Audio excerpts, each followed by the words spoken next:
Hi எல்லாருக்கும் வணக்கம். நான் இன்றைக்கி சொல்ல போகிற கதை முத்தம். ஒரு ஊரில் ஒரு அப்பாவும் பொண்ணும் ரொம்ப சந்தோஷமாக வாழ்ந்துட்டு வந்தாங்க. ஒரு நாள் அவர் ஏதோ பரபரப்பாக தேடிக்கிட்டே இருந்தார். அவர் ஃபைல் கண்டுபிடிச்சிட்டாரு. ஆனால் அதுலேருந்து ஒரு பேப்பர் மிஸ் ஆகிருந்தது. அதை தேடிட்டே இருக்கும்போது அவரோட 6 வயசு பொண்ணு வந்து, அப்பா நான் உனக்கு ஒரு கிஃப்ட்டு ரெடி பண்ணியிருக்கேன் அப்படின்னு அந்த பேப்பரை கிஃப்ட் பாக்ஸ் மாதிரி கசக்கி கொண்டு வந்து கொடுத்துருச்சு. அந்த பேப்பர் கசங்கினதை பார்த்துட்டு அவர் ரொம்ப கோவப்பட்டார். அதே மாதிரி அதை திறந்து பார்த்தார். உள்ளே ஒன்றுமே இல்லைன்னு அவர் கோவம் இன்னும் அதிகமாச்சு. அந்த பாப்பாவை திட்டலான்னு போகும்போது அது ரொம்ப கள்ளம் கபடம் இல்லாமல், அப்பா நான் என்னோடய முத்தத்தை உள்ளே வச்சு கிஃப்ட்டு மாதிரி பண்ணியிருக்கேன் பார்த்தியா அப்படின்னு சிரிச்சுக்கிட்டே சொன்னாச்சு. அது கேட்டதும் அந்த அப்பா ரொம்ப சந்தோஷப்பட்டார்.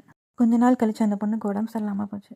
அப்போ அந்த அப்பா அந்த கிஃப்ட்டு கையில் வச்சுட்டு அந்த பொண்ணு குணமாகி வர வரைக்கும் என் பொண்ணோட முத்தம் இதில் இருக்குது அப்படின்னு பார்த்துக்கிட்டே இருந்தார். கதையிலேருந்து என்ன சொல்ல வராங்கன்னா, அவ்வளோ காஸ்ட்லியான கிஃப்ட்ஸ் எல்லாத்தையுமே விட அந்த கள்ளம் கபடம் இல்லாத அந்த சின்ன பொண்ணு கொடுத்த அந்த கிஃப்ட்டு வந்து ரொம்ப விலை மதிப்பு இல்லாதது.